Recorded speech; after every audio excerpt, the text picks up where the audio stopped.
તો જે રસ્તો આપણે જોઈ રહ્યા છીએ અત્યારે એ રસ્તો ઝડકલા ગામ તરફથી આવે છે અને તમે કાતરોડી બાજુથી આવો તો જંગલના રસ્તેથી પણ આવી શકો। આ બાજુથી જે કાતરોડીથી રસ્તો આવી રહ્યો છે અને સામેનો જે રોડ છે તે ઝડકલાથી આવી રહ્યો છે। આ જે યજ્ઞ છે ને એની બાજુમાં જોઈ શકતા છો કે બાપુ જ્યારે અનુષ્ઠાનમાં બેઠા છે। કિલોની સાંકળ સતત પહેરેલી જ હોય છે અને ઘણા લોકો તો તેમને સાંકળવાળા બાપુ તરીકે પણ ઓળખે છે। આપણે સીતાફળ તો બધાય જોયા છે, આ રામફળ છે।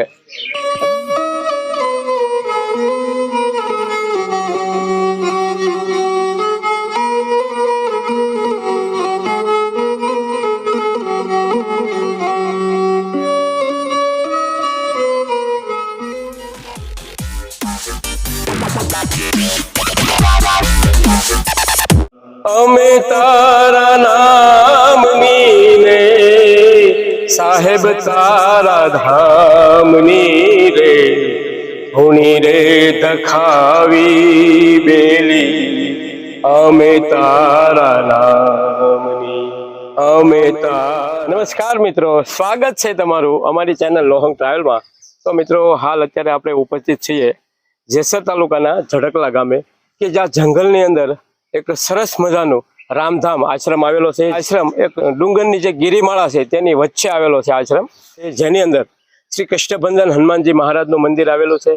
તેમજ જે આશ્રમની અંદર આપણે જે આશ્રમના મહંત છે જગદીશ બાપુ અત્યારે હાલ 45 થી 47 ડિગ્રી તાપમાનની અંદર તેઓ અનુષ્ઠાન કરી રહ્યા છે। એ બાપુના દર્શન કરશું તેમજ તેમનો જે આશ્રમ આવેલો છે તેના વિશે આપણે સંપૂર્ણ જાણકારી મેળવશું।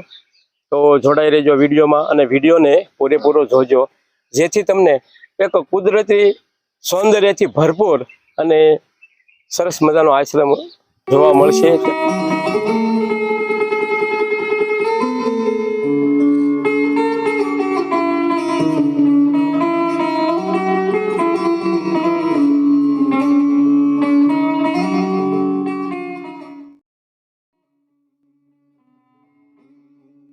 તો મિત્રો જે રસ્તો આપણે જોઈ રહ્યા છીએ અત્યારે એ રસ્તો ઝડકલા ગામ તરફથી આવે છે અને તમે કાતરોડી બાજુથી આવો તો જંગલના રસ્તેથી પણ આવી શકો। આ બાજુથી જે કાતરોડીથી રસ્તો આવી રહ્યો છે અને સામેનો જે રોડ છે તે ઝડકલાથી આવી રહ્યો છે, તો બંને બાજુથી તમે આવી શકો। અને હવે આપણે મેઇન ગેટે પહોંચી ગયા છીએ। તો આ છે આશ્રમનો મેઇન ગેટ, આપણે ગેટની અંદર પ્રવેશ કરીએ।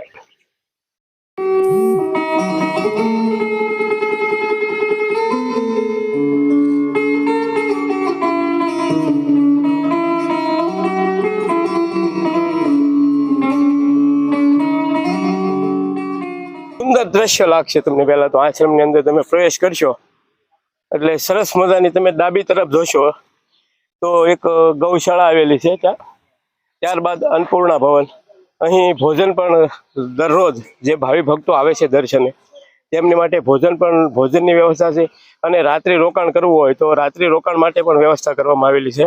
અને સામેની તરફ આપણે જે શ્રી કૃષ્ણભંજન હનુમાનજી મહારાજનું મંદિર અને અહીં બાપુની બેઠક। તો હાલ આપણે અત્યારે જે બાપુની બેઠક છે ત્યાં પહોંચ્યા છે। જો બાપુ આ આસનની ઉપર બિરાજે છે અને ત્યારબાદ જે ભાવિ ભક્તો હોય તો તેમની સામેની તરફ બેસાડવામાં। બેઠકની અંદર જે બાપુનો આપણે ફોટો જોઈ રહ્યા છીએ તેની અંદર બાપુએ જે સાંકળ પહેરેલી છે તે 18 કિલોની સાંકળ સતત પહેરેલી જ હોય છે અને ઘણા લોકો તો તેમને સાંકળવાળા બાપુ તરીકે પણ ઓળખે છે।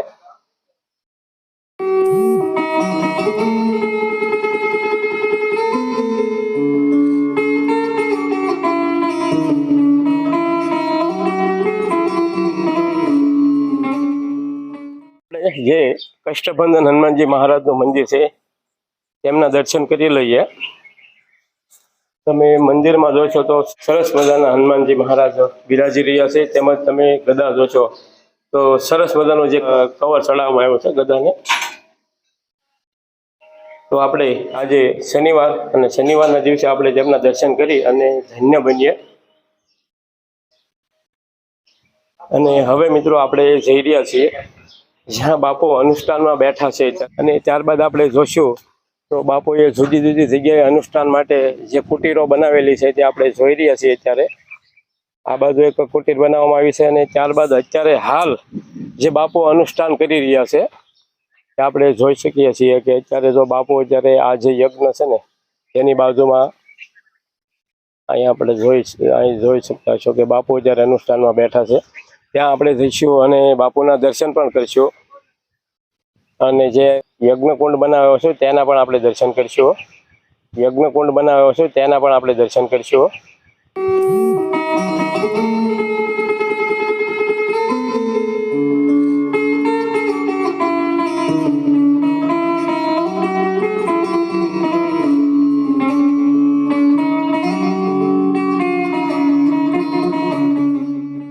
મિત્રો આપણે આશ્રમની વાત કરીએ તો અહીં સરસ મજાનું એક મામાદેવનું પણ નાનું એવું મંદિર બનાવવામાં આવેલું છે. આપણે તેમના પણ દર્શન કરી લઈએ.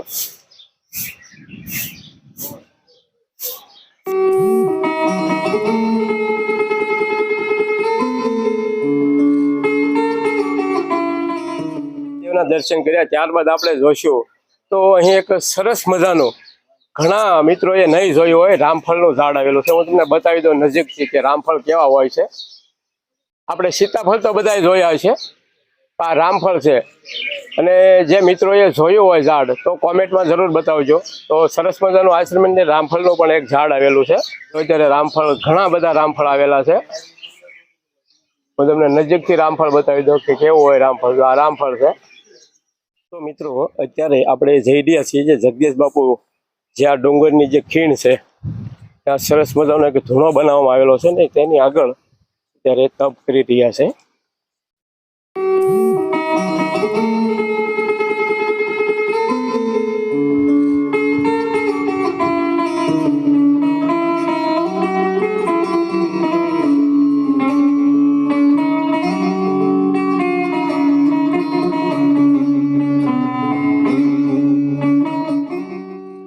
મિત્રો આપણે અનુષ્ઠાનની વાત કરીએ તો જે જગદીશ બાપુ છે તે અનુષ્ઠાનમાં 16 દિવસ માટે બેસે છે અને જ્યારે બપોરની કાળઝાળ ગરમી શરૂ થાય છે ત્યારે 1 વાગ્યાથી સાંજના 5 સુધી અનુષ્ઠાન કરે છે.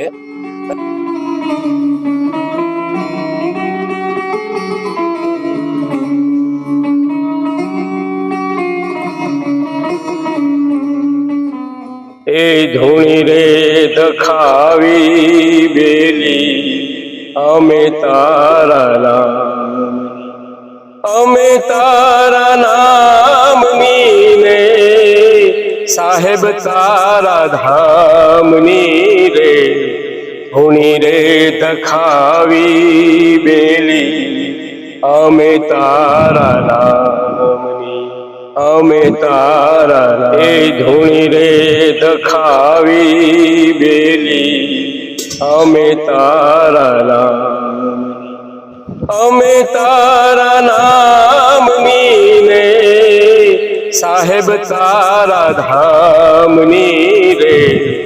ધૂણી રે દખાવી બેલી અમે તારા નામની અમે તારા. તો મિત્રો આજે આપણે ઝડકલા મુકામે જે રામધામ આશ્રમ આવેલો છે તેમની આપણે સંપૂર્ણ જાણકારી મેળવી.